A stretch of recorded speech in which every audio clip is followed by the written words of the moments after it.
Whispers of betrayal uncovered. When I heard the barely audible whispers echoing from our living room at 2 in the morning, I chalked it up to another one of my husband's late-night business calls. His work was demanding, and those calls had become a routine annoyance. I never imagined they were anything more until I accidentally discovered a lipstick-stained coffee mug left carelessly on the kitchen counter. It wasn't mine, and that shade was unmistakably familiar, a color I had seen only once before, years ago, on the lips of a woman I tried to erase from my life, my estranged mother. The shock was like a thunderbolt, paralyzing and impossible to comprehend. My husband's clandestine conversations with a mysterious woman weren't just cheating, they were a betrayal of the most twisted kind. How long had this been going on? And why was the woman I had spent years running from now lurking in the shadows of my marriage?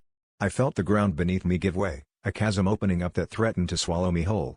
Desperate for answers, I confronted him, but his silence spoke louder than any confession. There was shame in his eyes, but also something else, an unsettling mix of defiance and guilt.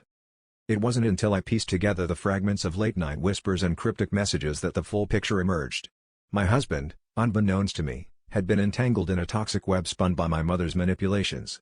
She had preyed on his vulnerabilities, weaving lies and half-truths to draw him into her orbit, her motivations as murky as our fractured past.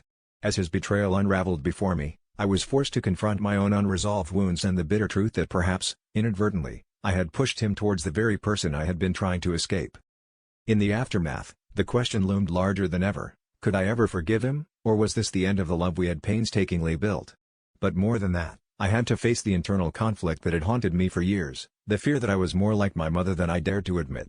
In a twisted twist of fate, she had become the catalyst for a reckoning I didn't know I needed, forcing me to confront the depths of my own heart and the lingering shadows of the past I thought I had buried.